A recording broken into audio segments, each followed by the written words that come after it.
हमारे चैनल को सब्सक्राइब करें और बेल आइकन दबाएं। हाय, मैं हूं आदित्य श्रीवास्तव और आप मुझे अभिजीत के नाम से जानते हैं। For more episodes of CID, subscribe to Liv Crime and hit the bell icon.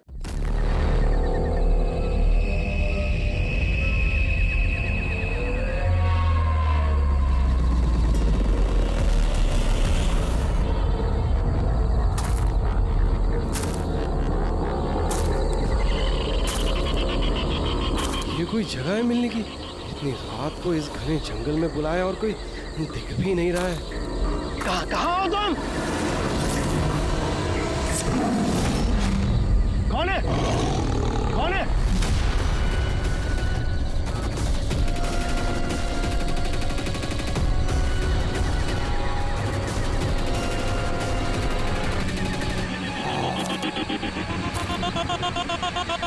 यही हूँ, आगे आ जाओ। यही हो तो दिखाई क्यों नहीं दे रहे हो? आगे आओ तो दिखाई दूंगा ना। आओ, आगे आओ।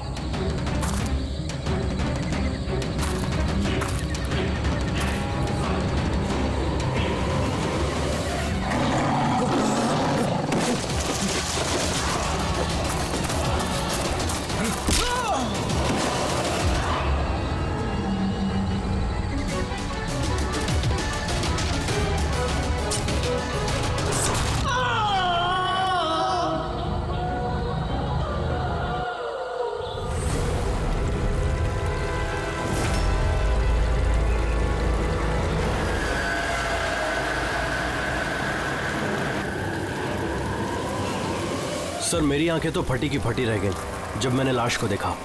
लाश को देखा कब था आप लोगों ने? मॉर्निंग में जब पेट्रोलिंग के लिए आए थे। सर, मैं तो शॉक रह गया लाश को देख के। सर, इस साइड ये रही लाश।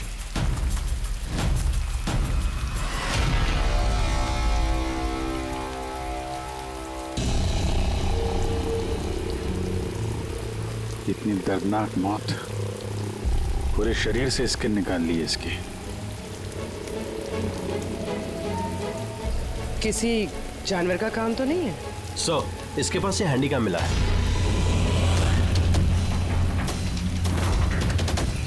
फुटेज चेक कर लेना इसका।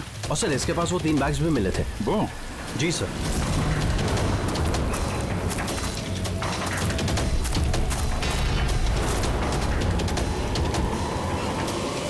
इस बैग में तो ये खाल पड़ी। ये बैग खुला हुआ था पहले से या तुमने खोला? सॉरी सर, वो चेक करने के लिए खोला था। ओह नो, इसमें भी खाल है। तीनों बैग में खाल। खूनी ने पहले खून किया और फिर खाल निकाल के इन तीनों बैग में डाल दिया। लेकिन खूनी ऐसा करेगा क्यों? सर? हाँ? सर, ये लाश के पास ऊन मिला है। सर, काला ऊन, चमड़ी पूरी उधेड़ दी है। कहीं वो तंत्र मंत्र का तो चक्कर नहीं है? हो सकता है, पर खूनी जो कोई भी है उसकी दिमागी हालत ठीक नहीं है। कोई वहशी दरिंदा है। पहले तो ये पता करना पड़ेगा कि आदमी है कौन, तभी पता चलेगा कि इसे किसने मारा और क्यों। मरने वाले का नाम कार्तिक था सर। क्राइम रिपोर्टर था आज के न्यूज के लिए। ये रमन है, एडिटर है न्यूज़पेपर के।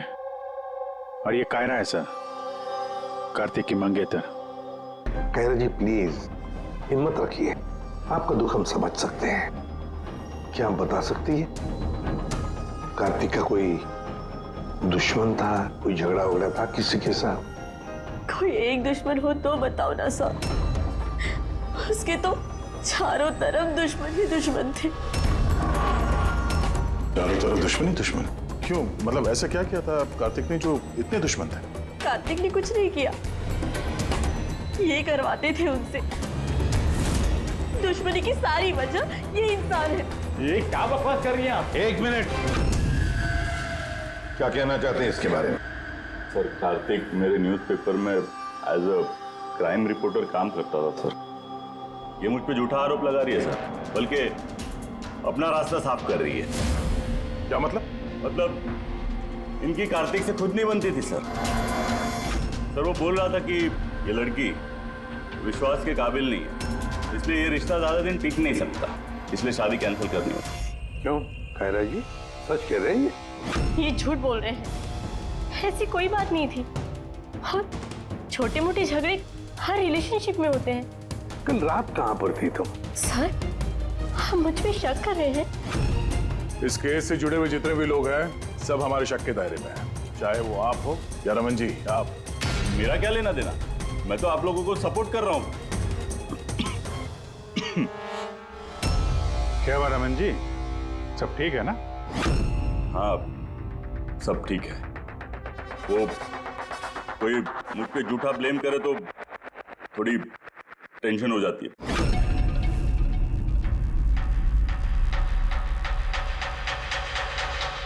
क्राइम रिपोर्टर था, हो सकता है किसी अपराधी के खिलाफ कोई आर्टिकल वगैरह लिख दिया हो, तो उसी ने।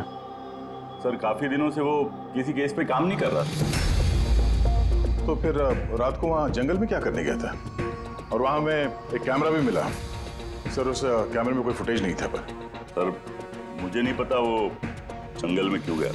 सर कल रात को कार्तिक को एक फोन आया था, कोई उसे जंगल में मिलने बोल रहा था। जंगल में? सर हो सकता है वो फोन खूनी ने किया। पूरी काम करो, कार्तिक के सारे फोन रिकॉर्ड चेक करो। अच्छा फोन पे क्या बात हुई थी, कुछ सुना आपने? बस इतना कहते हुए सुना कि इतनी रात को जंगल में।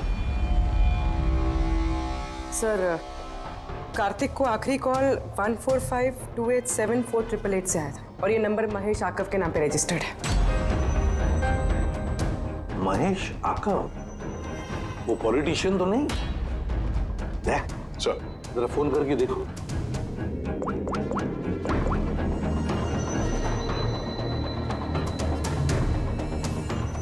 लगता है नंबर ब्लॉक्ड है।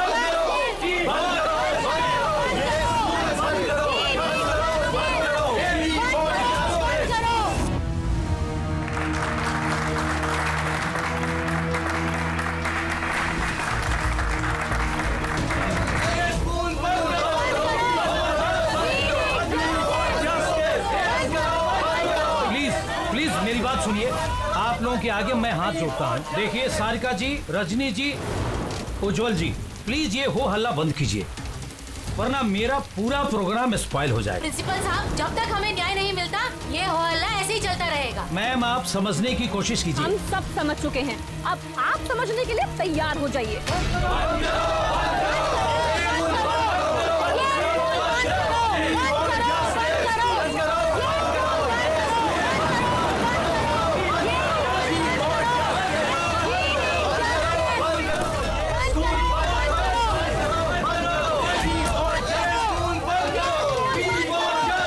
देखो यहाँ जो भी गेस्ट है ना, उनको कोई।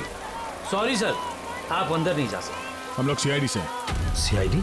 मिस्टर महेश से मिलना है, उनसे कुछ जरूरी बात करनी है। उनके ऑफिस से पता चला कि वो यहाँ पे आए हुए। हाँ जी वो आए, आइए प्लीज।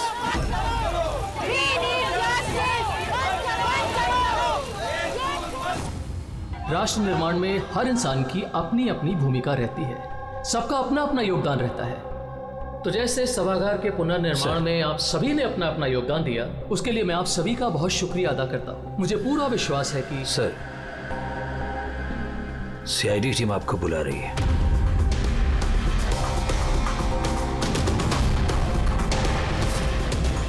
आदमी कार्तिक है, इसका खून हो गया।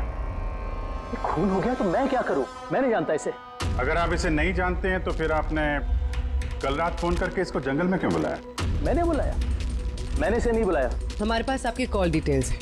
कल रात 8:30 बजे आप ही ने कार्तिक के मोबाइल पे फोन किया था ना? नहीं, मैं कह रहा हूँ कि मैं इस आदमी को नहीं जानता तो नहीं जानता, मैं इसे क्यों फोन करूंगा? तो फिर कार्तिक के कॉल रिकॉर्ड्स में आपका नंबर कैसे आया?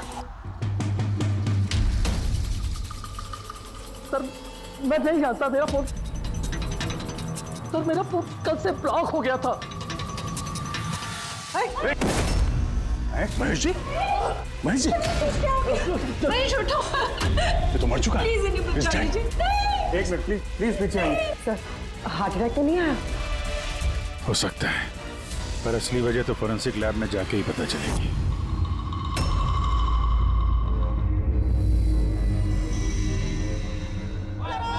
सुने ना, सुने ना, कहाँ जा रही हो तुम? ये ड्रामा हमेशा के लिए खत्म करने जा रहे हैं। पागल मत बनो, होश से काम लो। और वैसे भी वो बहुत खतरनाक है, तुम अकेले उसका कुछ नहीं कर सकती।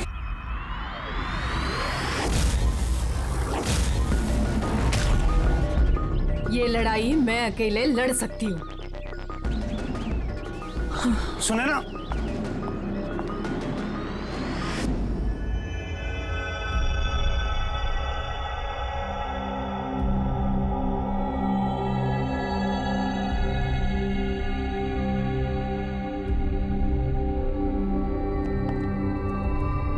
कुछ पता चला? अरे गए कौन? अरे वो आपके एसीपी साहब। वो अपने पोते अर्जुन को लेकर हॉस्पिटल गए हैं रूटीन चेकअप कराने। ओह अच्छा अच्छा, गुड गुड। अरे तारिका जी, आप क्या कर रही हैं? फूलों को चेक कर रही हूँ। फूल?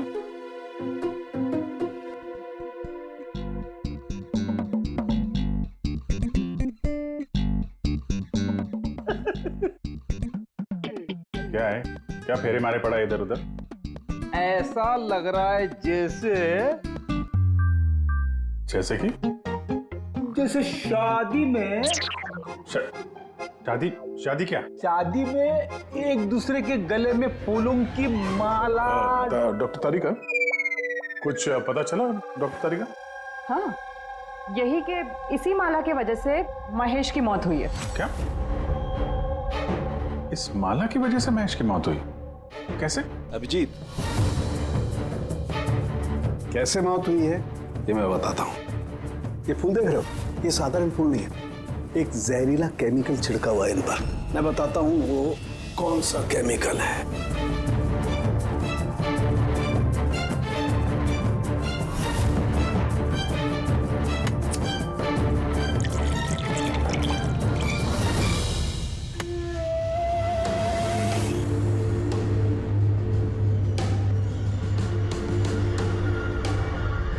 ये देखो, इस केमिकल ने क्या किया, ये खून देख रहे हो जमा हुआ, बस ये जहरीला केमिकल यही करता है, ब्लड वेसल्स को जमा देता है।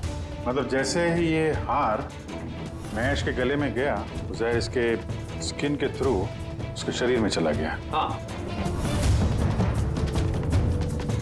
ये देखो, ये देख रहे हो, ये गर्दन पर और ये यहाँ पर ये लाल लाल निशान, यहाँ से वो जहर इसके शरीर के अंदर गया है। यार जहाँ जहाँ स्किन के कांटेक्ट में आया वहाँ पे ये लाल रंग के धब्बे हो गए, तो जहर इस हार के जरिए बॉडी के अंदर गया और खून जमा दिया। बिल्कुल। अब देखो इसको हार्ट अटैक कैसे हुआ।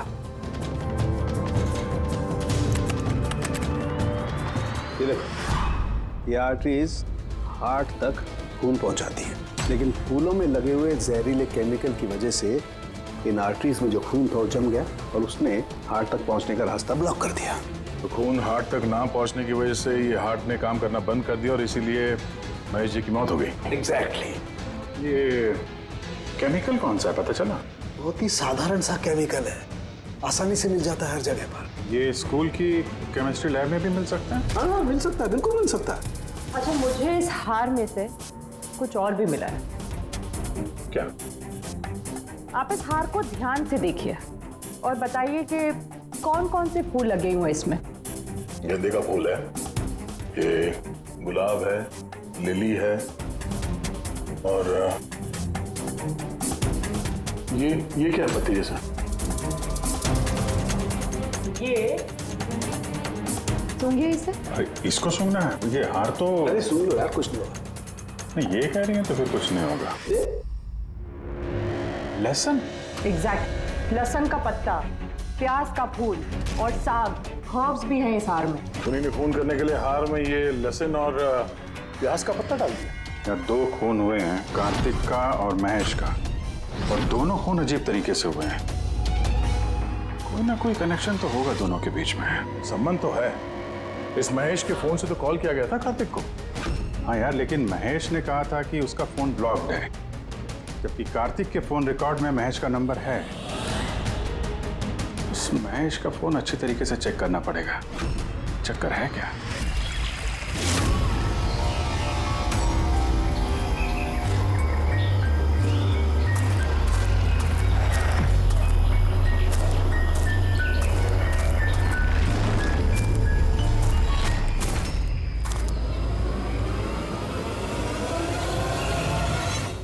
सर, साइबर टीम ने महेश का मोबाइल चेक कर लिया। क्या पता चला? सर, यही कि फोन कॉल उसके फोन से गया ही नहीं था। उसके फोन से कॉल नहीं हुआ? नहीं सर। महेश सच बोल रहा था? हाँ सर। सर, कार्तिक के फोन पे महेश का कॉल कैसे आया? सर, उन लोगों का कहना है कि फोन किसी दूसरे फोन से किया गया है। महेश के फोन की हूबहू कॉपी की गई है सर, क्लोनिंग की गई है। अच्छा, तो सारा चक्कर ये है, हर हैंडसेट का IMEI नंबर होता है। तो जिसने भी ये फोन किया उसने महेश के हैंडसेट का IMEI नंबर कॉपी किया और उस नंबर से कार्तिक को फोन किया। और जैसे ही मोबाइल कंपनी को पता चला कि एक ही IMEI के 2 नंबर हैं, तो उन्होंने महेश के फोन को इलीगल समझकर उसे ब्लॉक कर दिया। सर, जब महेश ने मोबाइल कंपनी में कंप्लेन की थी तो दूसरा नंबर भी ब्लॉक कर दिया था। सर, फोन ब्लॉक करने से पहले उसी फोन से एक कॉल और किया गया है। किसको? अब नंबर मिल गया सर, नाम देखता हूँ।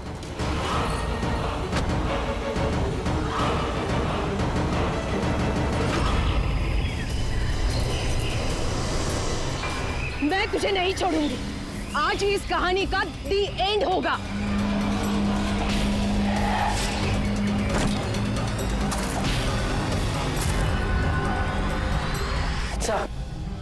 सर, मैंने स्कूल में सभी लोगों से पूछताछ की।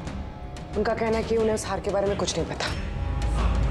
तो फिर जरूर किसी ने असली हार को हटाकर उस जगह पे जहर वाला हार रख दिया है। सर, सर, इसके नाम पे उसका नाम सुनैना है और ये मोबाइल कंपनी ने उसकी ID भी भेजी है। ये देखिए। तो इनॉग्रेशन के वक्त वहाँ स्कूल में थी, तो फिर जरूर ये औरत स्कूल में काम करती होगी। और अगर इस औरत को फोन गया है तो फिर इस औरत की जान को भी खतरा है।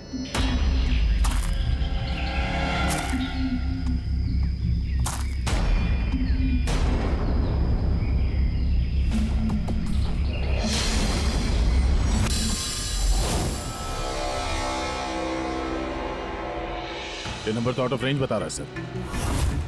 पंकज, ये नंबर ट्रेस करो, पता करो कहाँ है इस वक्त।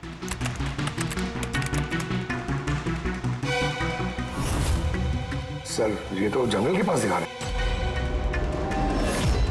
जंगल के पास? वही जंगल जहाँ पे कार्तिक का खून हुआ था।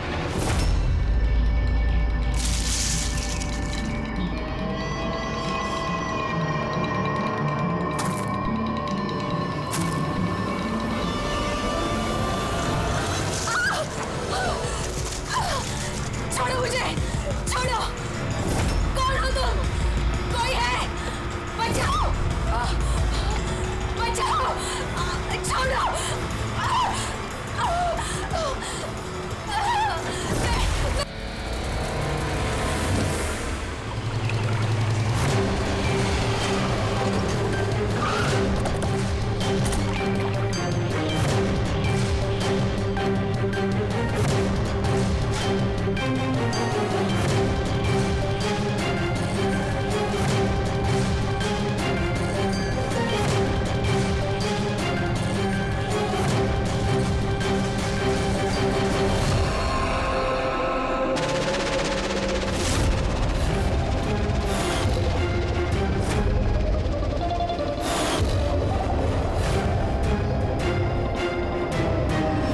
मौत तो इसकी पानी में डूबने की वजह से ही हुई है।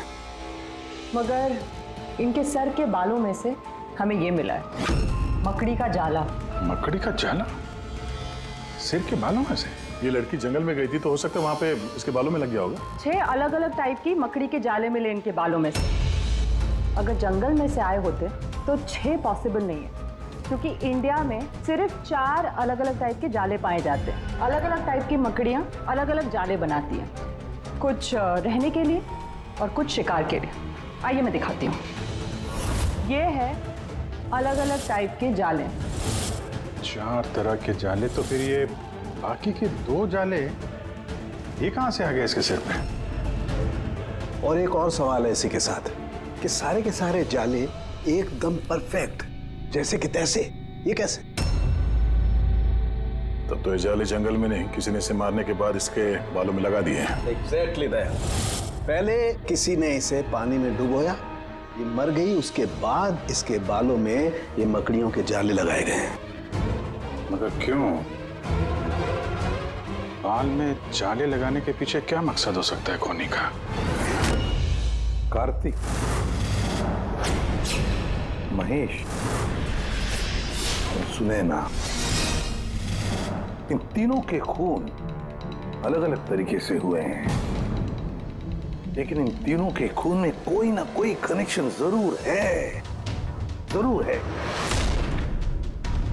खून अलग तरीके से हुए पर हर लाश के पास कुछ ना कुछ अजीब मिला है। जैसे ये कार्तिक के लाश के पास हमें ये स्किन, खाल और पुल, और महेश के लाश के पास ये हार जिसमें अजीब अजीब ये हर्ब्स मिले हैं, और सुनैना के सिर में मकड़ी के जाले। सर, हार में जो अजीब तरह की जड़ी बूटी मिली है उसका मतलब पता चल गया सर। क्या है? सर, ये इन जड़ी बूटियों का बंडल बना के पास में रखने से बीमारियां कम होती हैं, और इनके बंडल को अंग्रेजी में पोजीज कहते हैं, और ब्लैक प्लेग में भी काफी यूज होती है। पोजेस? ये तो किसी बच्चों की कविता में सुना है मैंने। Posies all fall down. अब रिंगा रिंगा रोजेस। बिल्कुल फ्रेडी, यही नर्सरी राइम है वो। ये नर्सरी राइम जो है, रिंगा रिंगा रोजेस, ये ब्लैक प्लेग से कनेक्टेड है। इंग्लैंड में जब ब्लैक प्लेग हुआ था तब ये नर्सरी राइम तैयार हुई। रिंगा रिंगा रोजेस का मतलब है लाल लाल धब्बे शरीर के ऊपर जो प्लेग हुए आदमी को शरीर पे आते हैं, रेड पैचेस। अभी जो तुमने कहा कि वो जड़ी बूटियां लोग अपने पास रखते थे ताकि प्लेग से छुटकारा मिले। Pocket full of posies. हश्शा हश्शा हुश्शा का मतलब है चीखना। प्लेग होता है तो आदमी चीखते रहता है, चीखते रहता है। We all fall down। हाँ, we all fall down मतलब उसके बाद में आदमी गिर के मर जाता था। मतलब सर, महेश के साथ ठीक वैसा ही हुआ जैसे इस नर्सरी राइम में था। बिल्कुल। ये बाकी 2 खून का कनेक्शन भी नर्सरी राइम से हो सकता है सर? बिल्कुल हो सकता है अभिजीत, सोचो तो। सर, सुनैना की मौत पानी में हुई और उसके सिर में मकड़ी का जाला मिला, तो कौन सी नर्सरी राइम हो सकती है? सर, वो वाली इंची मिंची स्पाइडर। यस, सुनैना के साथ बिल्कुल ऐसा ही हुआ है सर। उसे पहले जाले में फंसाया गया और फिर जंगल के बीचों बीच पानी में डुबो के मार दिया गया। हाँ सर, सुनैना की लाश तो हमें जाल में ही मिली थी। और कार्तिक की लाश के पास से हमें 3 बैग्स मिले थे और वूल। 3 bags full। Baa baa black sheep, have you any wool? Yes sir, yes sir, 3 bags full। इसका मतलब क्या है? फ्रेडी, इसका मतलब है भेड़ों से 3 बैग भर के खून निकालकर उन बैग में भरा गया। खूनी ने कार्तिक के खाल को भी 3 बैग्स में रखा था सर। सर, खून ने इतना दिमाग लगाया खून करने, बच्चों की नर्सरी राइम्स का इस्तेमाल किया। सर, ये खूनी साइकोपैथ, वैशी दरिंदा है ये, वैशी दरिंदा। सर, मोटिव क्या हो सकता है खून करने में? वही तो पता लगाना है पूर्वी कि मोटिव क्या हो सकता है खूनी का। सर, ये महेश एक कॉर्पोरेटर था, सुनैना एक सोशलाइट, कार्तिक एक क्राइम रिपोर्टर। सर, इन तीनों के प्रोफेशन को लेके ही कुछ है सर। ये एक काम करते हैं, दया, इस पेपर के एडिटर से जाकर मिलो, इस रमन से, और उससे पूछो कि पिछले कई महीनों में कार्तिक कौन से क्राइम स्टोरीज पर काम कर रहा था। इस खूनी का बच्चों से जरूर कोई ना कोई कनेक्शन है, इसलिए उसने नर्सरी राइम्स इस तरह से इस्तेमाल किए हैं। और फिर ये 3 खून भी हुए, वो भी स्कूल से कनेक्टेड है। स्कूल, नर्सरी राइम्स और बच्चे, इस खूनी का कहीं ना कहीं कनेक्शन जरूर है बच्चों के साथ।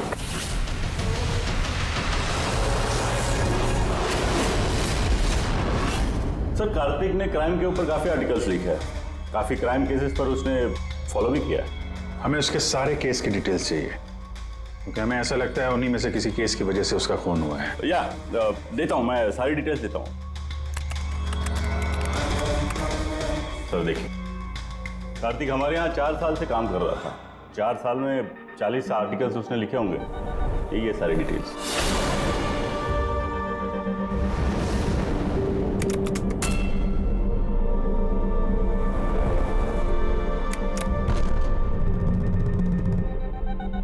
Marker school? ये कार्तिक मार्कर स्कूल के केस को कवर कर रहा था। वही स्कूल जहाँ पे कॉर्पोरेटर महेश जी गए थे उद्घाटन करने के लिए, और ये सुनैना भी थी वहां पर। हाँ, इसमें लिखा है 4 बच्चों की मौत हुई थी स्कूल का खाना खाने की वजह से। हाँ सर, कार्तिक इसी केस को इन्वेस्टिगेट कर रहा था। पहले तो कह रहा था कि बहुत इंटरेस्टिंग है, फिर कहने लगा कि बच्चों की मौत बाहर के खाने से हुई है। ये लोग तो वही है ना जो स्कूल के बाहर खड़े थे जब हम लोग महेश जी से मिलने गए थे। ये ऐसा तो नहीं कि अपने बच्चों की मौत का बदला लेने के लिए इन्हीं में से किसी ने ये सारे खून किया? हो सकता है, कुछ ना कुछ तो लेना देना है इनका इस खून से। लेना देना है सर, हमारे बच्चों की मौत में इन लोगों का हाथ भी है। बच्चों की मौत में इन लोगों का कैसे हाथ है? ये तो इन्वेस्टिगेशन से ही पता चलेगा, इसलिए तो हम लोग प्रोटेस्ट कर रहे हैं। जब तक हम लोग को न्याय नहीं मिल जाता, हम चुप नहीं बैठने वाले। देखिए हिरन जी, इसमें स्कूल का कोई दोष नहीं है, ये पहले की इन्वेस्टिगेशन से साफ हो चुका है। अगर इसमें स्कूल का कोई हाथ नहीं है तो आप हम लोग के साथ क्यों नहीं है? दोषियों को क्यों बचा रहे हैं? मैं दोषियों का क्यों साथ दूंगा? उस हादसे में मेरी बेटी भी शिकार हुई थी, और आपको याद है ना, सबसे पहले हमला मेरे ऊपर ही हुआ था। हमला? जी सर, बच्चों की मौत की खबर फैलती ही लोगों ने मुझे टारगेट करना शुरू कर दिया था। मेरा मुंह काला किया गया, मेरा ऑफिस तोड़ दिया गया, स्कूल की बहुत बदनामी हुई थी सर। वैसे ये हादसा हुआ कैसे था, कुछ बता सकते हैं आप लोग? स्कूल का खाना खाया था बच्चों ने, जाने उस खाने में क्या था। और ऑटोप्सी रिपोर्ट में भी सर यही था कि सड़ा गला खाने से बच्चों की मौत हुई है। महेश जी के अलावा और किस किस का खून हो गया? कार्तिक और सुनैना। मगर मुझे खुशी है कि महेश और सुनैना मर गए। क्यों? आपको इस बात की खुशी क्यों है? सर, इन लोगों ने केस को दबाने की पूरी कोशिश की। ये लोग इस स्कूल से जुड़े हुए थे, अपनी इज्जत बचाने के लिए उन्होंने ऐसा किया। मगर कार्तिक को हम लोग नहीं जानते। तो ये बताइए, आप लोगों के बच्चों को नर्सरी राइम्स पसंद थी? कौन सा? मुझे अच्छे से याद है सर, हम लोग बच्चों के साथ बाहर गए थे जहाँ कैंप फायर में सभी बच्चों ने अपनी अपनी फेवरेट राइम्स गाई थी। ये पेरेंट्स में से ही कोई है जो बदला ले रहा है? सारे खून उसी ने किया है। आदर्श, तुम सुनैना के पति हो, इसलिए इन बच्चों की मौत के बारे में जरूर सब कुछ जानते हो। और फिर ये भी बताओ कि सुनैना का क्या संबंध था इस सब से? सर, कोई संबंध नहीं था। अगर महेश का कुछ भी इन्वॉल्वमेंट होता तो वो मुझे जरूर बताते। तो फिर महेश के खून होने के पीछे क्या वजह हो सकती है? वजह है कार्तिक के दुश्मन। कौन है उसका दुश्मन? मुझे नहीं पता सर। काला जी, हमें क्यों लग रहा है कि आप हमसे कुछ न कुछ छुपा रही हैं? मैं भला आपसे कुछ क्यों छुपाऊंगा? आपकी जरा सी जानकारी किसी की जान बचा सकती है। खूनी का अगला निशाना किसी की माँ, बाप, भाई, बहन कोई भी हो सकता है। सिर्फ आप लोग उनकी जान बचा सकते हैं। बताओ आदर्श, तुम बच्चों की मौत के बारे में जरूर कुछ ना कुछ तो जानते हो। बताओ जल्दी। उन बच्चों की मौत स्कूल के खाने से हुई थी। बच्चों को जो स्कूल में खाना दिया जाता था उसमें आधे पैसे सरकार के होते थे और आधे पैसे पेरेंट्स दिया करते थे, जिनका महेश और सुनैना गबन किया करते थे। मतलब वो लोग स्कूल को सस्ते दाम पे सड़ा गला घटिया राशन खरीद के देते थे। कार्तिक को ये बात पता चल गई थी। वो इस खबर को छापने की बजाय उन्हें ब्लैकमेल करने लगा। पैसे कमाने के चक्कर में खबर दबा दिया। सर, ये तीनों मिलके मासूम बच्चों की मौत से कमाई कर रहे थे, इसलिए शायद खूनी ने इनको एक एक करके मार दिया। पता नहीं चलता कि ये खूनी कौन है और फिर उसका चौथा विक्टिम कौन हो सकता है। सर, ये भी तो हो सकता है कि वो चौथा विक्टिम हो ही ना। रेडी, चौथा विक्टिम है। देखो, 4 बच्चों की तो मौत हो चुकी है, उसमें से 3 बच्चों की मौत का उसने बदला ले लिया है, एक का बदला लेना बाकी है। सर, बच्चों की 3 फेवरेट राइम का इस्तेमाल तो कर लिया है खूनी ने। अब ये चौथी नर्सरी राइम का इस्तेमाल करके अगला खून करेगा, हमटी टमटी। सर, कार्तिक की सीक्रेट फाइल मिल गई। इसमें स्कूल फूड केस के बारे में सब कुछ लिखा है। चौथे विक्टिम का नाम है इसमें? हाँ सर, नाम के साथ फोटो भी। ये देखिए सर, रूबी। ये तो स्कूल में थी जब महेश की मौत हुई। हाँ सर, ये स्कूल की कैंटीन की इंचार्ज है। Canteen incharge? मतलब खाने का ये खराब सामान इसके सामने से अंदर जाता होगा सर, लेकिन पैसों के लिए उसे पास कर देती होगी वो। कार्तिक इसे भी ब्लैकमेल कर रहा था? हाँ सर। रूबी का नंबर है? हाँ सर, नंबर है, और मैंने फोन भी ट्राई किया, फोन नहीं उठा रही। तो फिर पता लगाओ उसका, इससे पहले कि वो खूनी उसका खून करे, हमटी डमटी जैसे मार डाले उसे। हमें उसे बचाना होगा। कोई भी हमटी डमटी को बचा नहीं सका, हम बचाएंगे रूबी को।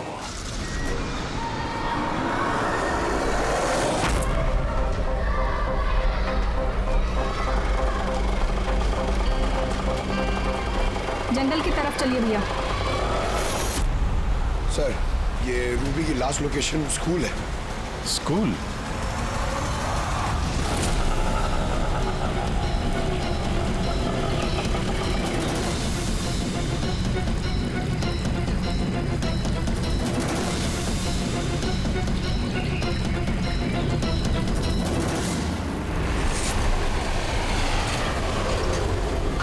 क्या हुआ सर? रूबी जी कहाँ है? वो तो अभी ऑटो से गई। कहाँ गई? वो तो पता नहीं, लेकिन वो ऑटो वाले से कह रही थी कि जंगल की तरफ चलो। जंगल की तरफ?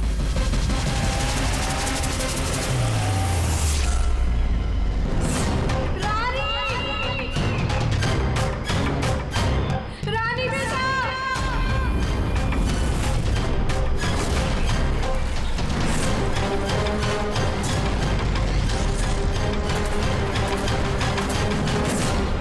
तो लगता है खूनी ने उसके लिए ये जाल बिछाया है।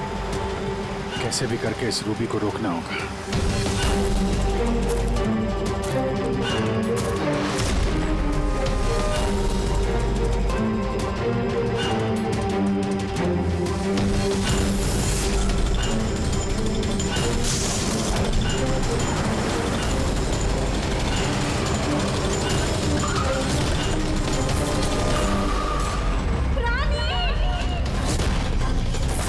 बेटा, मैं आ गई हूँ, घबराओ नहीं। क्या करूँ भगवान मैं?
हादसे में मेरी बेटी भी शिकार हुई थी।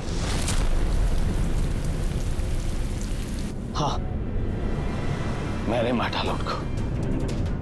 और अगर आप लोग बीच में नहीं आए होते तो मैं रूबी को भी मार डालता। क्यों क्यों किए खून तुमने? और रूबी को क्यों मारना चाहते थे? क्योंकि वो मासूम बच्चों के हत्यारे थे, जिन्हें मैं स्टूडेंट से ज्यादा अपनी औलाद मानता था। और उन बच्चों की मौत तो जहरीला खाना खाने की वजह से हुई है ना? इसी आरोप ने मेरा पूरा कैरियर चौपट कर दिया। सब मुझे ही ब्लेम करते हैं। स्कूल के प्रिंसिपल तुम हो तो लोग तो तुम्हें ही ब्लेम करेंगे ना। स्कूल की देखरेख तुम्हारे अंदर है तो बच्चों की मौत की जिम्मेदार भी तुम ही हो। जो गलती मैंने नहीं की उसकी जिम्मेदारी मेरी क्यों? सब यही कहते हैं। यहां तक कि मेरे घर वाले और मेरी बेटी मुझसे बात नहीं करती थी। उसे लगता था कि मैं इस केस में इन्वॉल्व हूं। मुझे लगा था ये महज एक एक्सीडेंट था, लेकिन असलियत तो कुछ और ही निकली। कैसी असलियत? एक दिन कार्तिक और सुनैना को बात करते हुए मैंने सुना। वो सुनैना को ब्लैकमेल कर रहा था। 5 लाख? पागल हो गए, मैं कहां से लाऊंगी इतने पैसे? तुम समझने की कोशिश करो, मैं ऐसा नहीं कर सकती, प्लीज। रिलैक्स। इतने बड़े ट्रस्टी की बेटी होकर तुम मुझे 5 लाख रुपए नहीं दे सकती महीने का? ओह कम ऑन प्लीज, 5 लाख। देखो, मैं इसके बारे में कुछ सोचती हूँ, लेकिन प्लीज ये कहानी सुनने के बाद मैंने डिसाइड किया कि अब मैं चुप नहीं बैठूंगा, मुझे कुछ करना होगा। और तुमने बदला लेने की ठान ली? हाँ, मासूम बच्चों की आत्मा की शांति के लिए मैंने उन्हें मार डाला।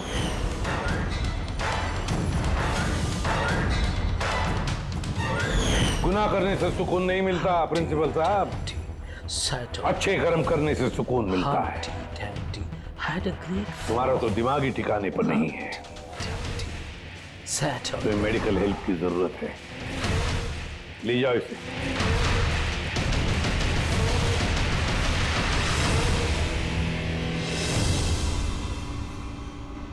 लालच आदमी को किस हद तक गिरा देती है सर, ये इस केस में देखने को मिला। और सर, अन्याय इंसान को कैसे अपराधी बना देता है वो भी इस केस में देखने को मिला। अन्याय और लालच की वजह से 7 लोग भेंट चढ़ गए।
दया, व्हाट अ सरप्राइज।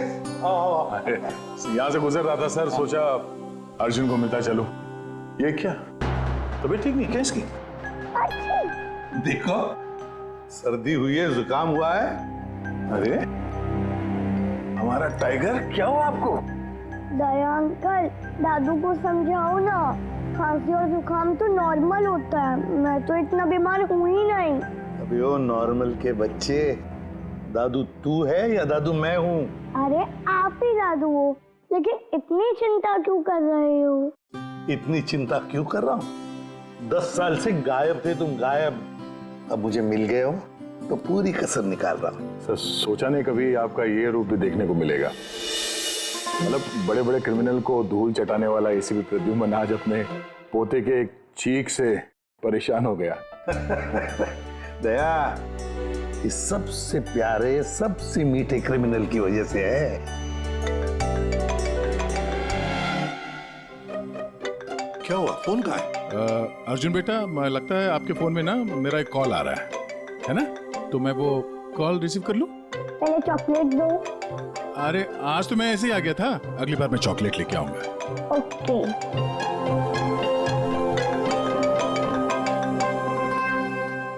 बड़े नॉट हेलो। हो गए हो तुम। क्या? कहां पे? ठीक है, हम लोग अभी पहुंचते वहां। क्या हुआ? सर वो हेमसुगा के जंगल में एक लाश दफन मिली है कुछ लोगों को।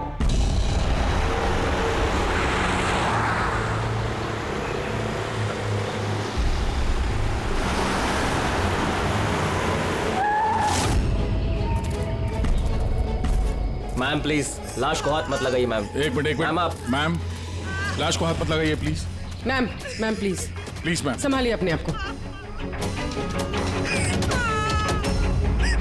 चाकू घोंप के मारा? नहीं सर, चाकू घोंप के नहीं, गोली मार दी गई है। गोली?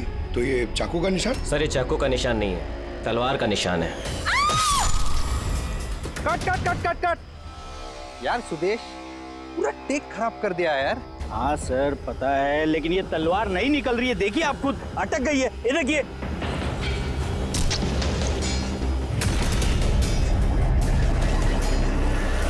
तलवार पे खून कैसा है?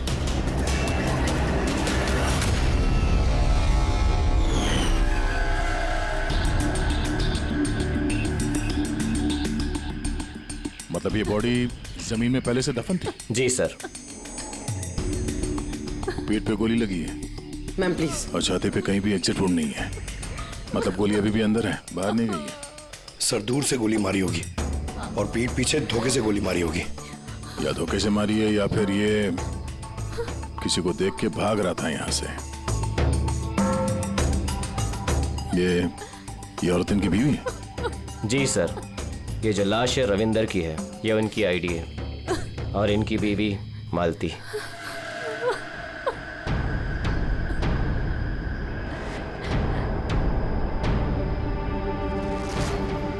हाथ में घड़ी है, वॉलेट है, मतलब चोरी करने के लिए खून नहीं किया। एक काम करो, ये आसपास जरा तलाशी लो, देखो कुछ मिलता है क्या। राइट सर, चलो।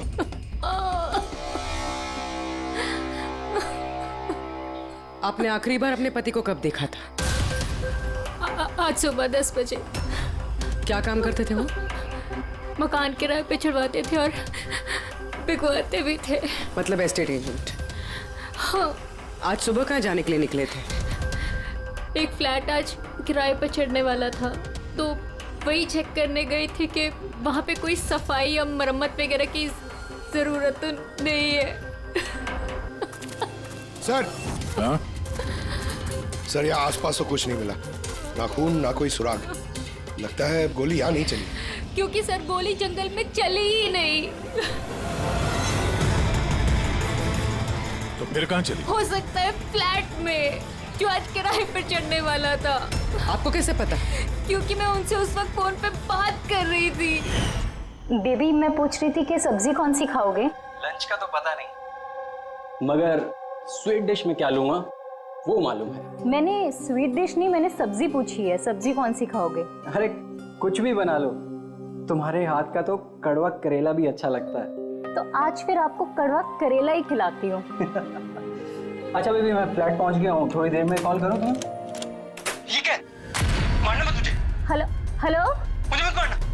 नहीं रविंदर, हेलो क्या हुआ? तुम कुछ बोल क्यों नहीं रहे? हेलो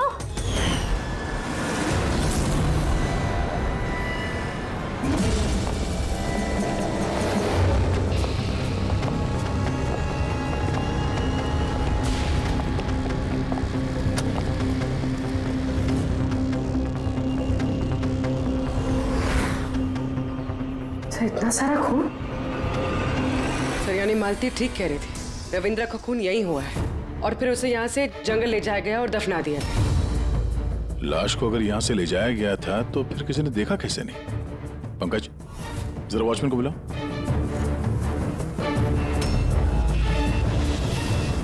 सर ये देखिए, बुलेट्स के निशान।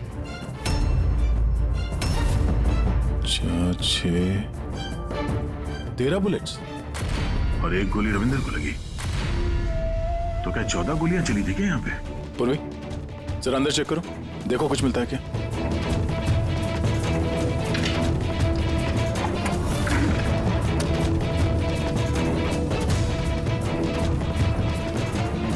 सर, ये खून अंदर आता रहो। ये गोपाल है सर। आज सुबह यहाँ इस फ्लैट में खून हो गया। खून? उसके बाद लाश को यहाँ से ले जाया गया। तुमने देखा नहीं किसी को? कहाँ थे तुम? सर सुबह से मैं यहीं हूँ और बिल्डिंग में से कोई लाश नहीं गई सर। तो क्या लाश के पर लग गए और जंगल में जाके वो दफन हो गई खुद? सीसीटीवी फुटेज लेके आओ इस बिल्डिंग का, जल्दी। सर क्या हुआ? बिल्डिंग में मेंटेनेंस का काम चल रहा है सर, इसलिए सीसीटीवी फुटेज कैमरा बंद है सर। सीसीटीवी फुटेज भी नहीं है? अच्छा रजिस्टर तो होगा ना, जहाँ पे लोग आते हैं एंट्री करते हैं, वो तो है तुम्हारे पास कि वो भी नहीं है? है। अरे तो लेके आओ। सर बिल्डिंग में मेंटेनेंस का काम चालू है, इसलिए वर्कर लोग अंदर बाहर कर रहे सर, इसलिए मैंने सुस्ती में नाम दर्ज कराना बंद कर दिया सर। सुस्ती के कारण एंट्री करना बंद कर दिया? तेरी सुस्ती मैं निकालता हूँ। सर मुझे माफ कर दीजिए सर, मैं सच कह रहा हूँ, बिल्डिंग के बाहर कोई लाश नहीं गई सर। तेरे साथ क्या करने वाला हूँ मैं तुझे बाद में बताता हूँ। जा वहां खड़े रहे, बाहर खड़े रहे। चल। सर मुझे तो लग रहा है ये जो वॉचमैन है ना, ये भी मिला हुआ है। सर पूरा फ्लैट खाली है, ये लड़कियों के कुछ कपड़े मिले हैं, हो सकता है किसी पुराने किराएदार के हों। लड़कियों के कपड़े? और कोई सुराग? नहीं सर।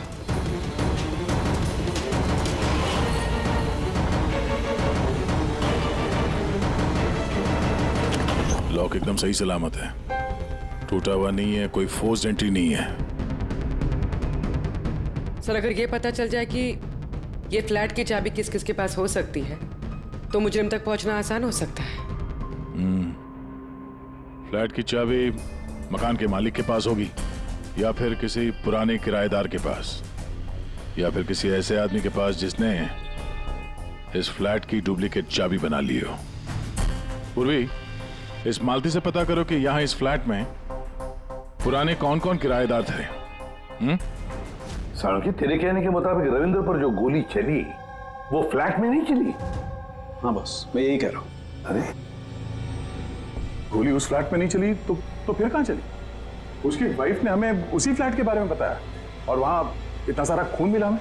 दया, दरअसल जो खून फ्लैट में मिला है वो खून रविंदर का है ही नहीं। रविंदर का नहीं तो फिर किसका खून है सर? मेरे ख्याल से ये पता लगाना तो आप लोगों का काम है। यानी एक और लाश ढूंढनी पड़ेगी। एक नहीं अभिजीत, 4 लाशें। क्राइम सीन पे जो खून मिला है वो 4 अलग अलग लोगों का खून है। 4 अलग अलग लोगों का खून, लेकिन उनमें से कोई भी खून रविंद्र का नहीं है। तो मतलब 5 खून हुए। हाँ फ्रेडी, 5 लोगों का। तो हो सकता है कि जब ये खून खराबा हो रहा था उस फ्लैट में तो रविंद्र वहां पर पहुंच गया और उसने ये सब कुछ देख लिया। हाँ सर, गलत वक्त पे गलत जगह पे पहुंच गया वो और खूनी के हाथों मारा गया वहां। सर फिर तो वो बाकी की 4 लाशें भी खूनी ने जंगल में ही दफनाई होगी। मगर 4 लाशें बिल्डिंग से कौन लेके गया होगा और कैसे? किसी ने तो देखा होगा। सर सर मालती ने मुझे किराएदारों की डिटेल्स दी। ये फ्लैट 3 साल पहले ही किराए पे चढ़ा था और अब तक सिर्फ 2 लोग रह चुके हैं वहां पे। एक है कबीर जो 1 साल पहले वहां रह रहा था। हाँ सर, रिटायरमेंट के बाद कबीर जी वहाँ अकेले रहते थे और फिर अमेरिका शिफ्ट हो गए अपनी बेटी के पास। और दूसरा है आकाश। 3 महीने में उसे फ्लैट से निकाल दिया गया। आसपास वालों की काफी कंप्लेंट्स थी उसके खिलाफ क्योंकि वो एक शराबी था। सर इन दोनों के पास फ्लैट की चाबी हो सकती है और फ्लैट के मालिक के पास। फ्लैट का मालिक कौन है? सर मालिक ऑस्ट्रेलिया में रहता है और 3 साल से इंडिया नहीं आया। ये रविंद्र जी उनके अकाउंट में किराए का पैसा डायरेक्ट ट्रांसफर करते थे। तो फिर मुझे ये आकाश ही गड़बड़ लग रहा है। आकाश, मम्मी सोने दो ना। ओए, नशे से बाहर आ। मैं मम्मी दिखता हूँ देखो, सीआईडी ऑफिसर हूँ मैं। अरे वाह, बारिश हो रही है। Where is my umbrella? खड़ा करो उसे, खड़ा Where is my करो। umbrella? उठो। चल इधर। आकाश जी उठिए, सीआईडी वाले आए हैं आपसे पूछताछ करने। Good morning. Good morning. Good morning. बात आ रही है, इसको इलायची खिलाओ। मुझे मालूम था सीआईडी वाले एक दिन आएंगे मेरे पास। मालूम था मतलब? रविंदर के खून में तेरा हाथ है? हाँ? रविंदर? हाँ? कौन रविंदर? मैं किसी रविंदर को नहीं जानता। तू रविंदर को नहीं जानता? तो फिर ये क्यों बोला कि तुझे पता था कि सीआईडी यहाँ पे आने वाली है? क्योंकि मुझे भी सीआईडी बनना है, देश की सेवा करना है। लेफ्ट। आकाश, केशव बिल्डिंग, फ्लैट नंबर 105, वहां रहते थे ना तुम? रहता था, लेकिन उन लोगों ने मुझे लात मार के भगा दिया। मेरे पूरे कपड़े भी नहीं दिए। I have only this shirt. I'm very poor. शादी हो गई तेरी? नहीं। नहीं? गर्लफ्रेंड है? गर्लफ्रेंड है। वो मेरी। लेकिन ये आप क्यों पूछ रहे हो? This is personal. क्योंकि केशव बिल्डिंग के उसी फ्लैट के कबर्ड में हमें लड़कियों के कपड़े मिले हैं, शायद तुम्हारी गर्लफ्रेंड के हैं? लड़की मेरे फ्लैट में कभी नहीं आई, कभी नहीं।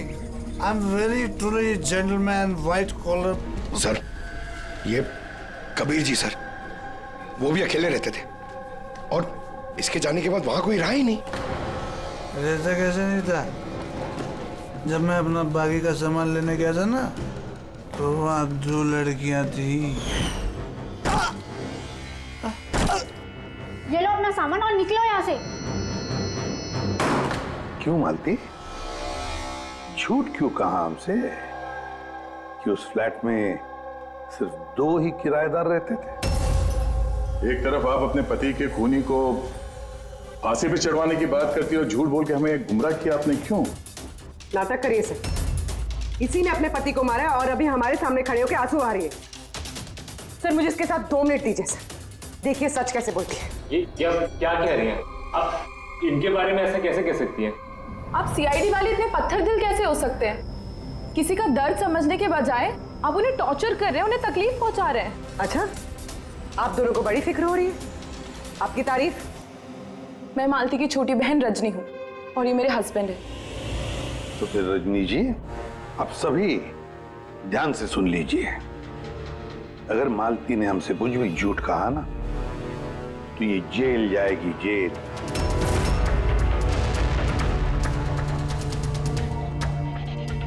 हाँ सर, मैंने झूठ बोला था क्योंकि सर बहुत सारे किराएदारों के हमने रजिस्ट्रेशन नहीं कराए थे। तो गैर कानूनी तरीके से तुमने कुछ लोगों को वहां फ्लैट में ठहराया हुआ था, बिना डॉक्यूमेंट्स और बिना रजिस्ट्रेशन किए हुए? हाँ, ताकि वो रेंट मकान मालिक के बजाय हमें मिल सके। अच्छा, तो इसका मतलब है और भी लोग रह रहे थे इस फ्लैट में इन 2 किराएदारों से पहले, है ना? तो फिर फ्लैट की चाबी उनके पास भी हो सकती है, क्यों? हमें उन सबकी लिस्ट चाहिए, किराएदार चाहे कानूनी हो या गैर कानूनी, मगर इस बार लिस्ट से एक भी नाम गायब नहीं होना चाहिए, वरना तुम्हारे लिए अच्छा नहीं होगा। सुषमा जी, दीदी निशांत भैया से डायरी ले आओ। जी ठीक है। ये डायरी लेने बाहर क्यों जा रही है? वो किराएदारों की लिस्ट वाली डायरी रविंदर ने हमारे पड़ोसी के यहाँ रखवाई थी। वाह, ताकि अगर कोई आपके इस घर की तलाशी ले तो आपकी पोल नहीं खुलेगी। रजनी जी, आपकी बहन बड़ी होशियार है, क्यों?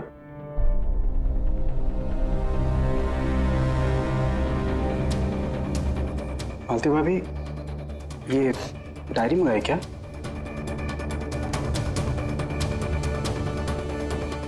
भाभी, सब ठीक है ना?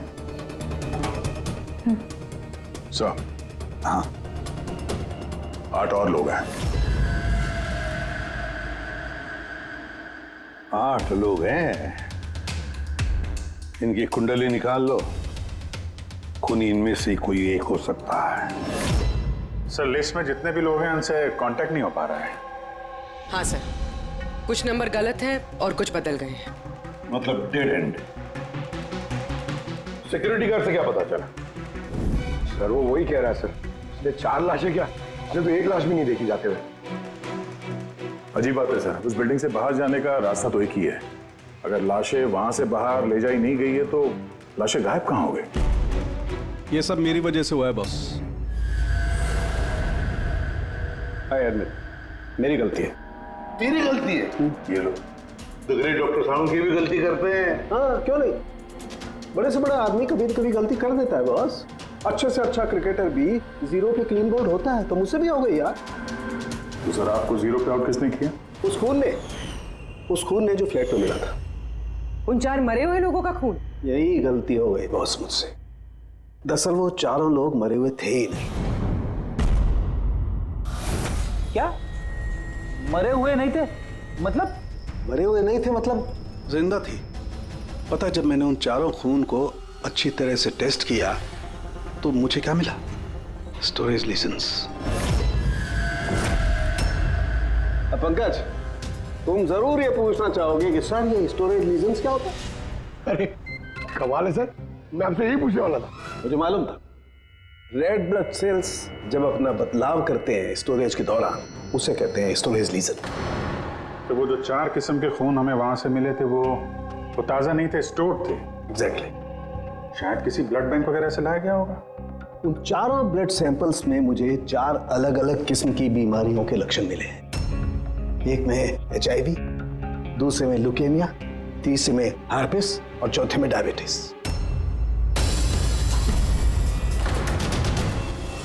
कंटामिनेटेड खून, मतलब ये 4 खून के सैंपल किसी ऐसी जगह से लाए गए हैं जहां पे बीमारी वाला खून स्टोर होता है सर।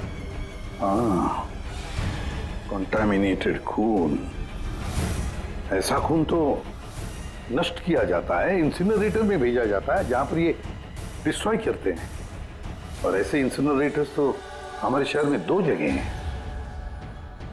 सही बात, फिर से इस फ्लैट में चल के चेक करते हैं, पता तो चले कि उन गोलियों का और ये बीमारी वाली खून का कनेक्शन क्या है।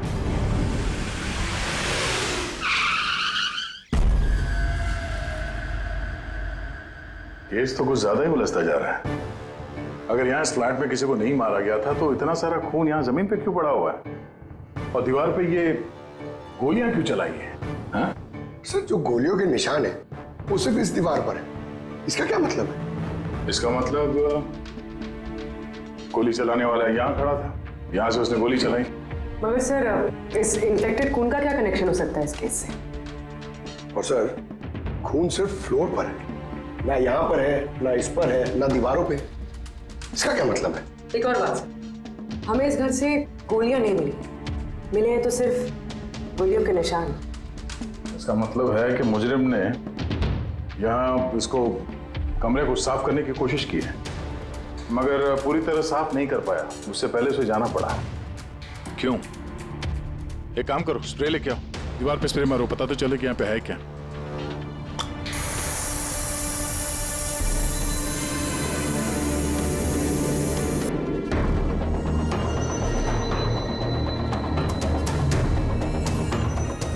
यहाँ पे भी खून के निशान है, नीचे तक है ये तो, सिवाय इस जगह के। सर ये देखिए, गोलियां यहां लगी हुई हैं, लेकिन गोली का निशान यहां पर नहीं है।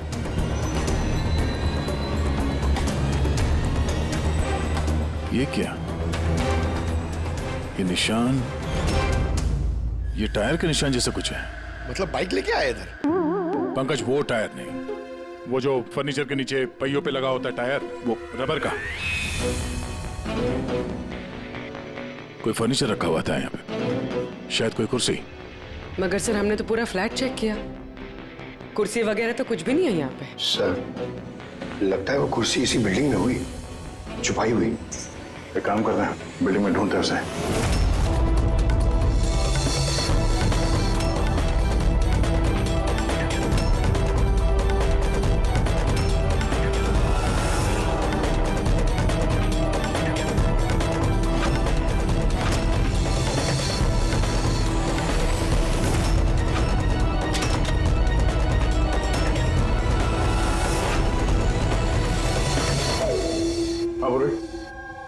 मिल गई कुर्सी।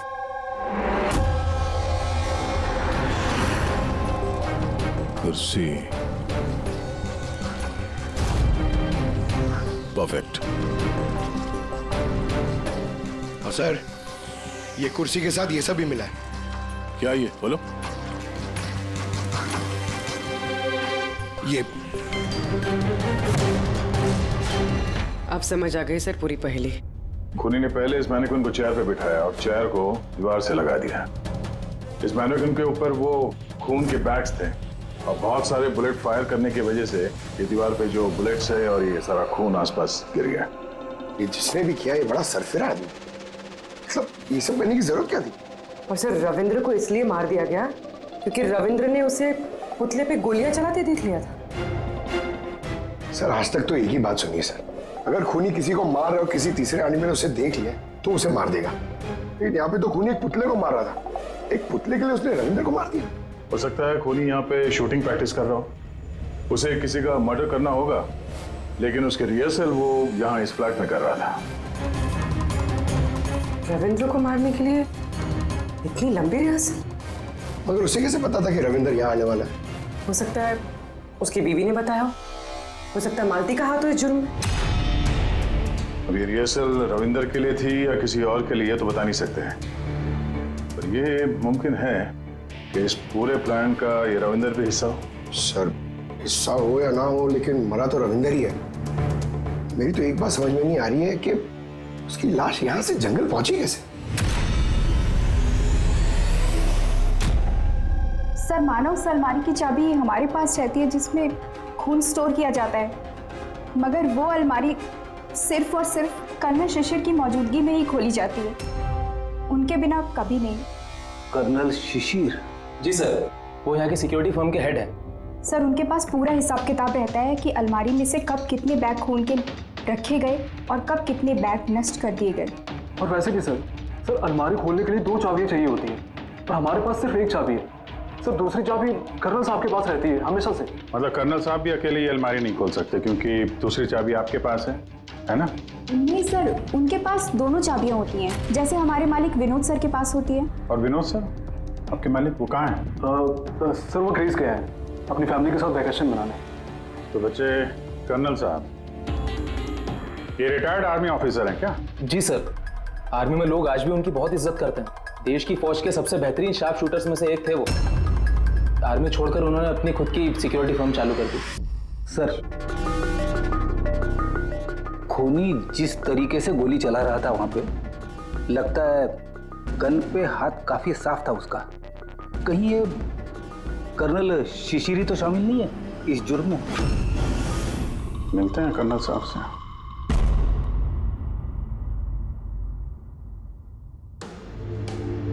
पंकज एक बात बताओ, अगर तुम्हें किसी पे गोली चलाने की प्रैक्टिस करनी है तो वो कैसे करोगे? और फायरिंग रेंज जाऊंगा और प्रैक्टिस करूंगा सर। एग्जैक्टली, मैं भी वही करूंगा। कोई भी नॉर्मल इंसान यही करेगा, फायरिंग रेंज पे जाएगा और टारगेट प्रैक्टिस करेगा। लेकिन खूनी ने रिहर्सल करने के लिए इतना झमेला क्यों उठाया? हाँ सर, पहले इस फ्लैट में चोरों की तरह घुसना, फिर मैनिक्विन को यहाँ बिठाना, खून के बैग चुराना, सिर्फ प्रैक्टिस के लिए।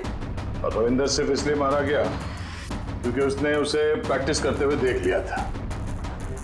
ये खूनी कुछ बहुत बड़ा करने वाला है।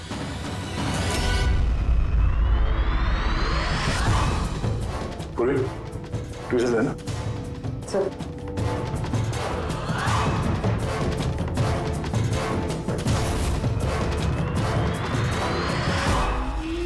राइफल की गोली? ओह, इसका मतलब है गोली चलाने की प्रैक्टिस कोई यहाँ फ्लैट के अंदर से नहीं कर रहा था, कोई दूर बैठ के प्रैक्टिस कर रहा था राइफल की गोली से। हाँ सर, क्योंकि अगर राइफल नजदीक से चलाई होती तो गोली आर पार निकल जाती, कुर्सी भी नहीं हटकती। अब समझ में आया मर्डर रिहर्सल के लिए इतनी प्रैक्टिस क्यों। जिसका खून होने वाला है उस पे गोली कहीं दूर से चलने वाली है, कहीं दूर से। सर, आपके कहने का मतलब है कि गोली वहां वो बिल्डिंग से चली है? इतनी दूर से गोली चलाना मुमकिन है? वही तो, मतलब वहां से नहीं तो और कहां से चली होगी? पंकज एक काम करो, लेजर बीम लो और उस चेयर पे जो गोली का छेद है ना, उसके पीछे से वो लेजर पास करना, एकदम सामने, पता तो चले गोली चली कहां से।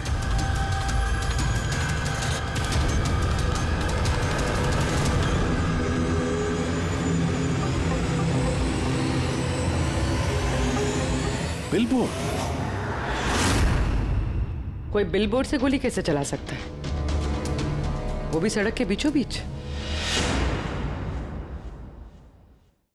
कमाल है, सीआईडी वाले मेरे घर पे पहली बार आए हैं, वो भी मेरे आर्मी के दिनों की तारीफ करने नहीं बल्कि खून के लिए मुझ पे इल्जाम लगाने।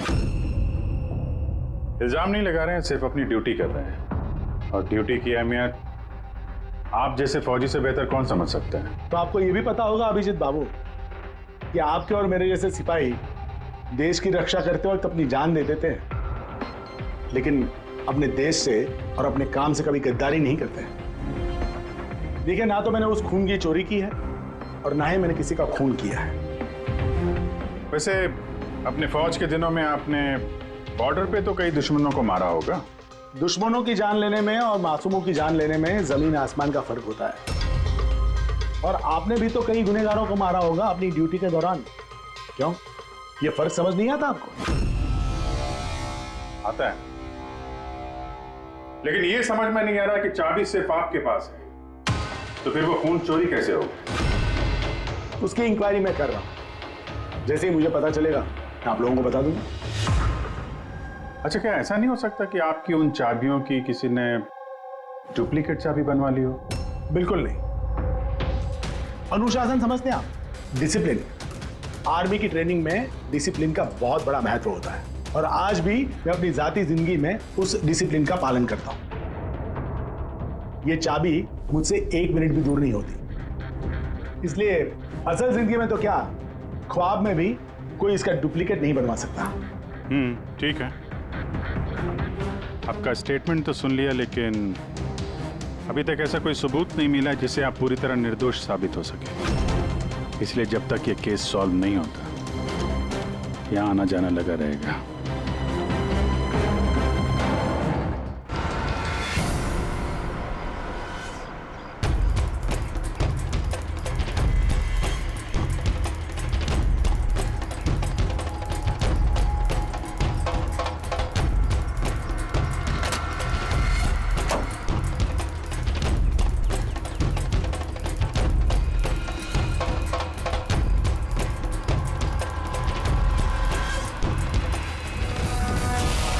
इस मेटल बोर्ड को नट से फिट किया गया था ऊपर। सूंघो इसे। ये तो गन पाउडर है सर। गन पाउडर और ये स्क्रैचेस। बहुत लंबी प्लानिंग की थी। क्या लंबी प्लानिंग होगी सर? पंकज खूनी ने इस मेटल प्लेट का इस्तेमाल गोलियों की दिशा बदलने के लिए की थी। जैसे ही उसने इस मेटल प्लेट पे गोली चलाई, इस पे गोली लगने के बाद गोली की ट्रेजेक्टरी बदल गई और वो सीधे जाके पुतले पे लगी। मतलब असली रिहर्सल इस मेटल प्लेट पे गोली चला के ट्रेजेक्टरी बदलने की थी, सिर्फ निशाना लगाने की नहीं। सर, क्या लगता है कौन सी बालकनी से गोली चलाई होगी? एक बात तो साफ है, गोली सामने से नहीं चली है। गोली यहाँ इसी बिल्डिंग से चली है, या तो ऊपर से, नीचे से, या फिर अगल बगल से कहीं। पता करना पड़ेगा। कोई ना कोई बहुत जल्द मरने वाला सा है, ठीक उसी तरह से जैसे खूनी ने उस फ्लैट में खून की रिहर्सल की थी। इस मर्डर को होने से रोकना होगा सर किसी भी हाल में। सर उस बिल्डिंग के एक एक फ्लैट की एक एक ईंट चेक की सर, लेकिन पता नहीं चला कि खूनी ने गोली कहां से चलाई है। अगर इस खूनी ने बेड़ा उठाया रिहर्सल करके ही खून करने का, तो फिर वो वैसा ही फ्लैट ढूंढेगा जैसा फ्लैट उसे वो खून करते वक्त मिले। मतलब सर असली विक्टिम का जो फ्लैट होगा, खूनी ने ठीक उसी पैटर्न का फ्लैट ढूंढा होगा। हर बिल्डर का अपना एक अलग पैटर्न होता है फ्लैट्स का, एबीसी का अलग, XYZ का अलग। तो हमें उस पैटर्न का फ्लैट देखना होगा सर, जैसे वहां उस रिहर्सल में यूज हुआ था। सर ये बिल्डिंग तो आकव बिल्डर की है और इनकी कुल मिलाकर 24 प्रॉपर्टीज है पूरे शहर में। मतलब जिसका खून होने वाला है वो 24 बिल्डिंग में से किसी एक बिल्डिंग में हो सकता है। लेकिन 24 बिल्डिंग में से 7 बिल्डिंग्स ऐसी हैं जिसका पैटर्न इस रविंदर के फ्लैट से मिलता है। मतलब हमें 7 के 7 बिल्डिंग ढूंढनी पड़ेंगी। सर 7 बिल्डिंग, अगर एक बिल्डिंग में 50 फ्लैट्स है तो 350 फ्लैट्स। सर बहुत ज्यादा वक्त नहीं लग जाएगा? तो चाहे जो कुछ भी हो करना तो पड़ेगा ही। सर ये कर्नल शिशिर गड़बड़ आदमी है सर। ये सेना में शार्प शूटर था और ये जो खराब ब्लड डिस्पोजल करते हैं ना, वहां का चीफ सिक्योरिटी ऑफिसर है। पंकज ये ब्लूप्रिंट किसका है? ये रविंदर के फ्लैट का है सर, जहाँ पे मर्डर नहीं हुआ था बट रिहर्सल हुआ था।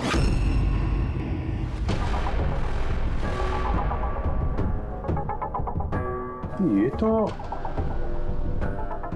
कर्नल शिशिर के फ्लैट जैसा है सर।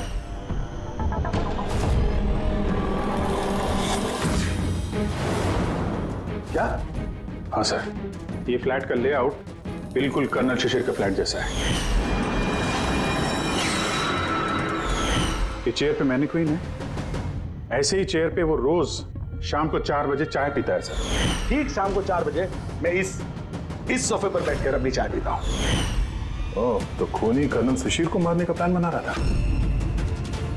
4 बजने वाले हैं, वो कर्नल शिशिर को मारेगा, वो भी आज ही मारेगा। उसे पता है कि हम CID वाले उसके पीछे पड़े हैं। जल्द से जल्द कर्नल शिशिर तक पहुंचना होगा।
क्या कर रहे हैं? जल्दी जल्दी इधर।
सॉरी तुम्हारी जैकेट गंदी हो गई।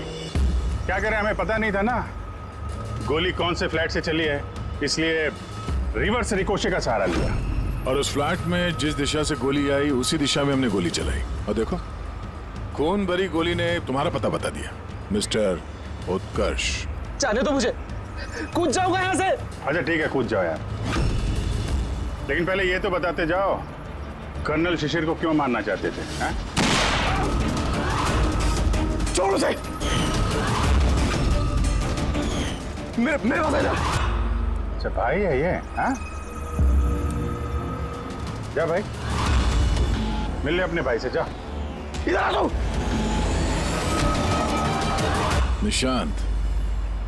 निशांत और उत्कर्ष, तुम दोनों भाई हो।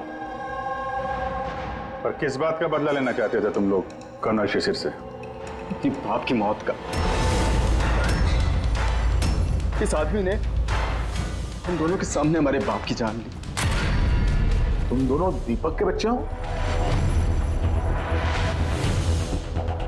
मैं आज भी नहीं भूल सकता, जिंदगी में पहली बार ट्रिगर पे उंगली रखते वक्त मेरे हाथ कांपे थे, क्योंकि मैं दो मासूम बच्चों के सामने उनके बाप को नहीं मारना चाहता था। दीपक एक आतंकवादी था, और अगर मैं उसे नहीं मारता तो उसने जो बम रखा था शहर में, उससे कई मासूम लोग मारे जाते। मर जाते तो मर जाते, कम से कम हमसे हमारा बचपन तो नहीं छिनता। इतना प्यार करते थे हम अपने पापा से। ने उसी दिन कसम खा ली थी कि इस आदमी को हम वैसे ही मारेंगे, वैसे ही राइफल से। इसलिए मैंने पता लगाया कि तुम कहाँ काम करते हो, और फिर उसी कंपनी में नौकरी कर ली। तुम्हारे घर का एड्रेस भी पता लग गया, और फिर किसी ना किसी बहाने तुम्हारे घर आकर मुझे तुम्हारा डेली रूटीन पता लग गया। और उसके बाद मैंने एक ऐसे फ्लैट की तलाश शुरू कर दी जिसका डिजाइन और लेआउट बिल्कुल उसके फ्लैट जैसा हो।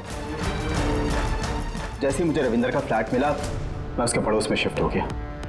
मैंने उससे दोस्ती कर ली, और दोस्ती के बहाने उसके घर आते जाते उसके घर की डुप्लीकेट चाबी बनवा ली तुमने? हाँ? और फिर मैंने उस खून वाली अलमारी की भी डुप्लीकेट चाबी बनवा ली, कंपनी के मालिक की चाबी की मदद से, उनके ग्रीस जाने से पहले। जब रविंद्र फ्लैट में आया तब क्या हुआ? उसने मैं मर्डर का रिहर्सल करते हुए देख लिया। ठीक है। अगर मुझसे नहीं मारते तो हमारा पूरा प्लान चौपट हो जाता। और मैं पीछे घर के अंदर ही रुक गया, साफ सफाई करने के लिए। उसके बाद निशांत रविंदर को जंगल लेके गया और वहीं पे मार डाला, और उसकी लाश भी वहीं दफना दी जंगल में। हाँ, अगर वो बेवकूफ लोग वहां फिल्म की शूटिंग नहीं कर रहे होते तो तुम लोग को ये लाश मिलती भी नहीं। भूल गए तुम कि कोई भी गलत काम, कोई भी जुर्म छुप कर नहीं रह सकता, सामने आता ही है। एक बात बताओ उत्कर्ष, फ्लैट की साफ सफाई करने के बाद भी वहां पर खून कैसे मिला? क्योंकि इससे पहले मैं पूरी सफाई करता, आप लोग वहां पर आ गए। मैंने दीवार से गोली निकाली, उसके ऊपर का खून साफ करा, टेरेस पर कुर्सी और मैनिक्विन रखकर वापस आ ही रहा था कि वहां आप लोग आ गए। अब जेल की सलाखों के पीछे बैठकर बदले की आग में क्या खोया क्या पाया, ये सोचते बैठना, कानून तुम्हें कड़ी से कड़ी सजा देगा। For more updates, subscribe to our channel, click the show links and enjoy watching the videos.